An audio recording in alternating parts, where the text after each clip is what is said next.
जी, break के बाद programme में दोबारा खुशामदीद। Senior economist doctor K S. Aslam साहब हमारे साथ मौजूद हैं। डॉक्टर साहब, बात हो रही थी इंटरेस्ट रेट की। आपने कहा कि अगर इंटरेस्ट रेट सिंगल डिजिट में चला जाता है तो उसका इम्पैक्ट फिर हमें पॉजिटिव बेहतर तरीके से दिखाई देगा।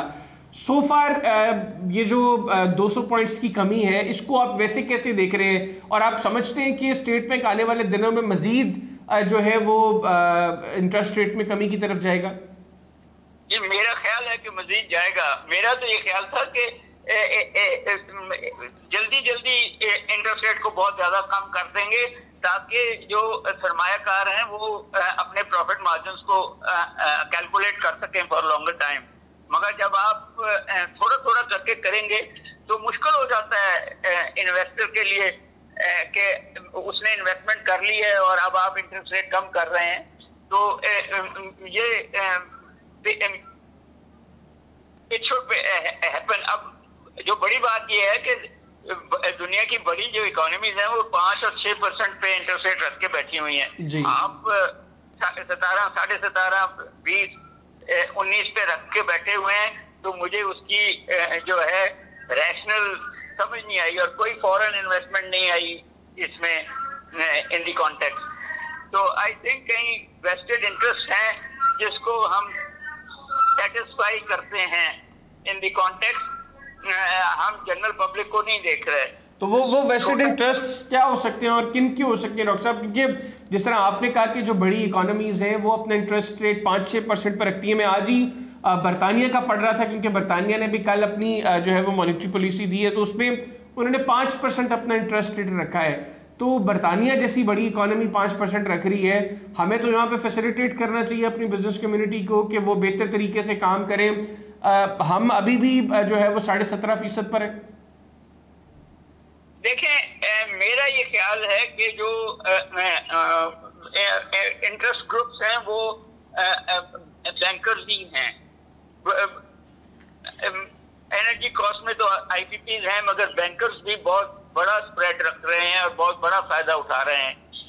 इनका ख्याल शायद ये हो कि 5 या 6% पे फॉरनर कर्जा लेके 17, 17.5 पे रख लेगा तो आपको कोई पैसे आ जाएंगे, मगर वो नहीं हुआ। 20-22% पे भी जब आपने रखा तो वो नहीं हुआ।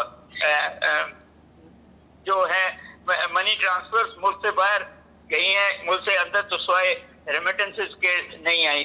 सो रीविजिट करनी पड़ेगी सारी पॉलिसी, इनको इन्वेस्टमेंट बेस्ड करनी पड़ेगी। आप फॉर एग्जांपल एक्सपोर्ट टैक्स भी रखे हुए हैं। दुनिया तो एक्सपोर्ट टैक्स नहीं रखती ताकि ज्यादा से ज्यादा एक्सपोर्ट हो। तो आपका छोटा बिजनेस तो एक्सपैंड नहीं करेगा इस सारे के अंदर। बड़ा बिजनेस जो है वो कहीं ना कहीं गवर्नमेंट उसको मराते भी देती है and such fourth. So point ये है कि आम आदमी गवर्नमेंट के अदाद शुमार पे ना जाए। वो शायद इकोनॉमिस्टों को समझ आते हों या पॉलिटिशियंस को।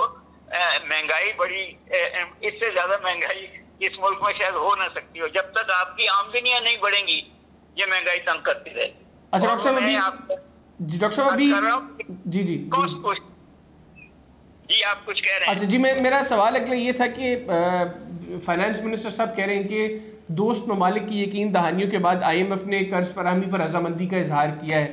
एक तो हम कब तक रिलाई करेंगे दूसरे ममालिक पे, और दूसरा ये कि IMF से अब जिस कर्जे की हमें तवक्को है ये कितना को पॉजिटिव या नेगेटिव इम्पैक्ट इसका इकोनॉमी पे होगा? क्योंकि वक्ती तौर पे तो रिलीफ मिल जाता है, लेकिन इन अ लॉन्गर रन फिर हमें जो बाद में कर्जे वापसी के वक्त प्रॉब्लम्स फेस करना पड़ती है। एम्बेरसमेंट अपनी जगह, फिर उन कर्जों के वापसी के वक्त IMF जो हमसे नई शराइत फिर मनवाते हैं वो अपनी जगह। तो आने वाला वक्त इन कर्जों की जब अप्रूवल हो जाएगी, हतमी ये पाकिस्तान के पास ये पैसे आ जाएंगे, तो अच्छा होगा, या आने वाले वक्त में आप और मैं जो है वो मजीद हमारी आंखें खोलने वाली?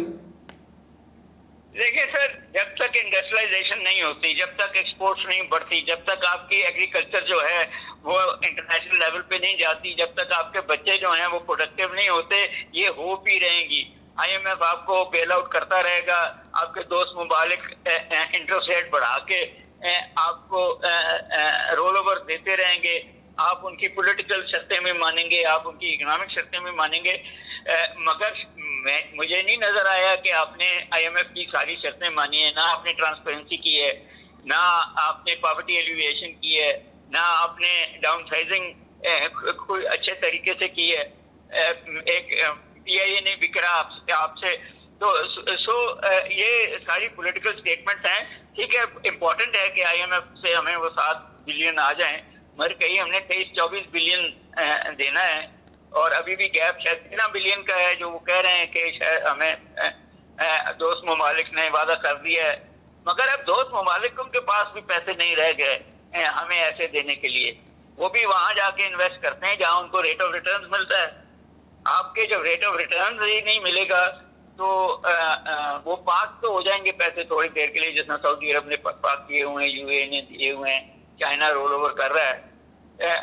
आप CPEC की सिर्फ देख लीजिए, चाइना आपको रोल ओवर किए जा रहा है, हेल्प किए जा रहा है, मगर आपने CPEC को जिस रफ्तार से चलाया है वो चाइना के इंटरेस्ट में नहीं है। तो अनफॉर्चुनेटली रीथिंक करना पड़ेगा सारी इकोनॉमिक और फॉरेन। लेकिन यहाँ पे डॉक्टर साहब चीज़ें तो पैरेलल मतलब हर तरफ ख़राब चल रही हैं। एक तरफ हम इंटरेस्ट रेट जो है उसको हमने डबल फिगर में रखा हुआ है, फिर वो डबल फिगर में भी अब कम करके हम 17.5% पर लेके आए हैं। दूसरी जानिब इकोनॉमी को बेहतर करने के लिए हमें इंडस्ट्रियलाइजेशन की ज़रूरत है। इंडस्ट्री तो तब तक नहीं लगेगी जब तक हम इंटरेस्ट रेट कम नहीं करेंगे। इंडस्ट्री तब तक नहीं लगेगी जब हम यहाँ पे ईज ऑफ डूइंग बिजनेस जो है वो नहीं करेंगे। इंडस्ट्री तब तक नहीं लगेगी जब तक गवर्नमेंट जो है वो बिजनेस सेक्टर को फुली एक सिक्योर एनवायरनमेंट की गारंटी नहीं देगी। तो यहाँ पे ना तो पॉलिटिकल स्टेबिलिटी है, यहाँ पे गवर्नमेंट की पॉलिसीज भी जो है वो स्टेबल नहीं है। आज गवर्नमेंट कोई और चीज़ सोच रही होती है, कल कोई और फैसला आ जाता है। तो ऐसे पैरेलल आपको मुस्तकिल में चीज़ें कहीं पे ठीक होती दिखाई दे रही हैं जो मामला चल रहे हैं। मेरा ख्याल बिल्कुल वही है जो आपका है कि एड हॉक चीजें चल रही हैं। आप लेजिस्लेशन भी जो करते हैं वो अपने पॉलिटिकल ओपोनेंट्स के बारे में करते हैं। आप इकोनॉमिक में स्वयं बजट पास करने के कोई लेजिस्लेशन नहीं कर रहे। आप चीज़ों को ईज ऑफ डूइंग बिजनेस को ला नहीं रहे। आज मैंने जो अखबार में पढ़ा है कि पंजाब गवर्नमेंट ने वो जो 14 रुपए की रिलीफ दी थी, बिजली वाले नहीं माने, उन्होंने कहा ये हम नहीं देंगे।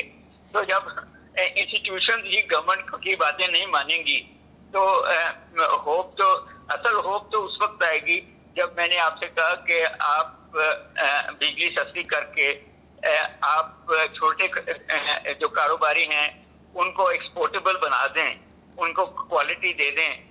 वरना तो नाइजीरिया और इस किस्म के मुल्क भी तो जिंदा हैं जहाँ लोग भूखे मरते हैं और कुछ अमीर बहुत हैं। हम भी उसी तरफ जा रहे हैं। इन दी कॉन्टेक्स्ट एग्रीकल्चर का सत्यानाश कर दिया।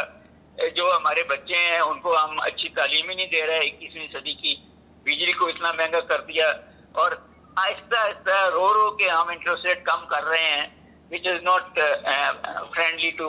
अब आप देखें कि एक वो बनी थी इन्वेस्टमेंट बोर्ड GSF PDM 1 में शायद वो बन गया था। क्या किया उसने? अभी तक तो कुछ नहीं हुआ। कोई इन्वेस्टमेंट फॉरेन नहीं आई अंडर दैट अम्ब्रेला। तो चीजें इतनी अच्छी नहीं है। मैं तो फकर महसूस करता हूँ उन लोगों पे जो इस सारे एडवर्स हालात में भी कारोबार कर रहे हैं इस मुल्क में, इंडस्ट्री छोटी मोटी चला रहे हैं इस मुल्क में। वो बहुत बहादुर लोग हैं, वरना लोग तो डॉलर खरीद के मुल्क से बाहर पैसा ले गए हैं। तो ये सोचना पड़ेगा ना आपके, अगर सिर्फ बैंकों को ही चलाना है और अगर सिर्फ IPPs को ही चलाना है और हाउसिंग सोसाइटीज को ही चलाना है तो ये इंडस्ट्रियलाइजेशन अब तो हाउसिंग सोसाइटीज वालों को भी भट्टा बैठा हुआ है डॉक्टर साहब, जितने कोई गवर्नमेंट टैक्सेस लगा दिए नहीं होंगी खरीदने के लिए तो भट्टा ही बैठेगा। ठीक हो गया। अच्छा, आखिर में ये बताइएगा, ब्लूमबर्ग की एक रिपोर्ट है ये जो कह रही कि 2024 में पाकिस्तान की स्टॉक एक्सचेंज जो है वो दुनिया की बेहतरीन स्टॉक एक्सचेंज रही है।